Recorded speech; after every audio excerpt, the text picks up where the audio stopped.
रामेश्वर महाराज कोकाटे, तसेच आमचे वर्गमित्र विलास गायकवाड, बबनरावजी कोकाटे, अंकुश गिराम, सचिन शिंदे सर, तसेच आमचे स्नेही मित्र गीते सर, मुख्याध्यापक नावंदे सर,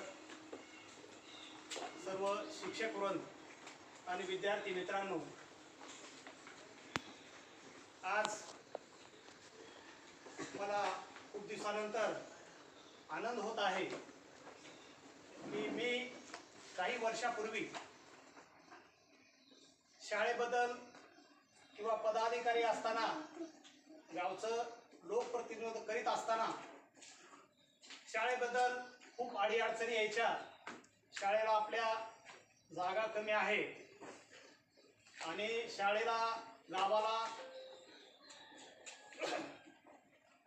दोन्ही बाजूने नदीने घेरले असल्यामुळे आणि गावठाण गायरान जे आहे, शाळेसाठी जे शासनाची जागा असते ती दूर आहे, त्यामुळे शाळेला जागा आपल्या कमी पडते. शाळेचे वर्ग खोल्या मंजूर असतानाही बऱ्याच वेळेस जागा पुरे असल्यामुळे वर्ग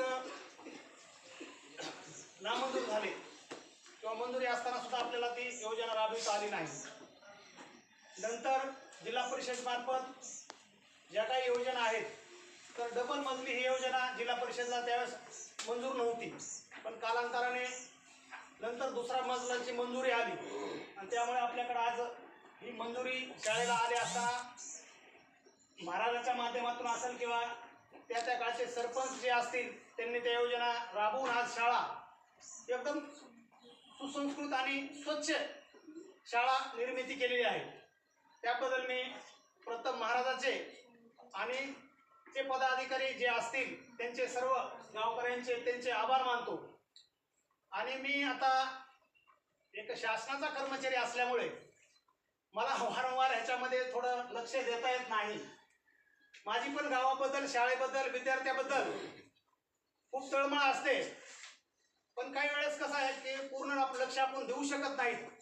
पण ज्या वेळेस मी महाराजाच्या माध्यमातून असेल किंवा सरपंच असतील तर त्यांनी वेळोवेळी वेळातला वेळ काढून त्यांनी, आता सरांनी सांगितलं, नावंदे सरांनी, मुख्याध्यापक सरांनी सांगितलं की गार फिरे आकाशी आणि तिचे लक्ष पिलांपाशी.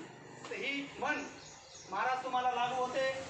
महाराज ज्या वेळेस मी तालुका पातळीवर, जिल्हा पातळीवर काम करीत असतील तर त्यांचं लक्ष गावाकडे असतं की आपल्या गावाला काय मिळालं पाहिजे, गाव आपला कसा स्वच्छ झाला पाहिजे, किंवा गावापर्यंत कशी जिल्ह्याची किंवा तालुक्याची योजना गावाच्या शाळेपर्यंत प्रत्येक माणसाकडे कशी पोहोचली जाते, त्याचं उत्तम उदाहरण म्हणजे रामेश्वर महाराज कोकाटे. राजकारण होत राहील, प्रत्येक असतात, प्रत्येकाचे विचार सारखे नसतात, परंतु ज्या वेळेस मी काही योजना आणण्याचं किंवा राबवण्याचं जे कार्य करीत असतील तर ते महाराज निवडणुका येतील जातील, खूप दिवसांनी पाहतोय एक माणूस शाळेसाठी किंवा गावासाठी इतकी तळमळ करतोय. आता बऱ्याच गोष्टी म्हणजे टीका होत्या, टिप्पण्या होत्या, ते बाजूला राहू द्या, राजकारण. पण खरी तर तळमळ कसा, वेळ पाहिजे यासाठी आणि तुम्हाला जिज्ञासा किंवा इच्छाशक्ती पाहिजे.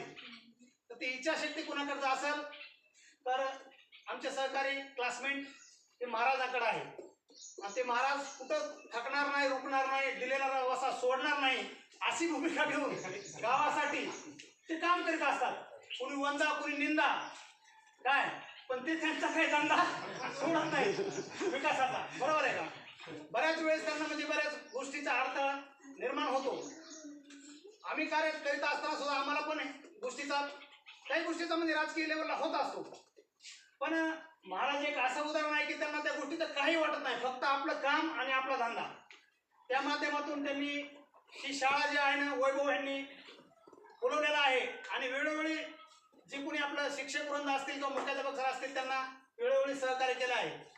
तर काल परवा मला वाटतं त्यांची शिक्षण समिती अध्यक्षपदावर निवड झाली, तर सगळ्यांचे मी गावकऱ्यांच्या वतीने खरोखरच चांगल्या माणसाची निवड झाली की ज्यांना की शाळेविषयी विद्यार्थ्यांविषयी तळमळ आहे.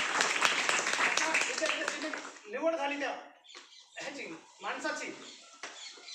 तर त्यांना मी धन्यवाद देतो. आणि माननीय गोपीनाथ धनंजय पंडितांना मुंडे यांच्या वाढदिवसानिमित्ताने आमचे सहकारी मित्र प्रणव परळीकर यांनी 200 वह्याचं वाटप हे इथं महाराजाच्या मार्फत इथं संगम ग्रामपंचायत जिल्हा परिषद आपल्या शाळेला दिलेलं आहे. त्याबद्दल मी त्यांचे आभार व्यक्त करतो. आणि धनंजय मुंडे साहेब व श्री कृषी मंत्री धनंजय मुंडे साहेब व राज्याचे उपमुख्यमंत्री अजितदादा पवार साहेब यांना वाढदिवसाच्या शुभेच्छा देऊन मी सर्व गावकऱ्याच्या वतीने व माझ्या वतीने सगळ्यांना धन्यवाद देतो व माझी दोन शब्द संपून रजा घेतो. जय हिंद, जय भारत.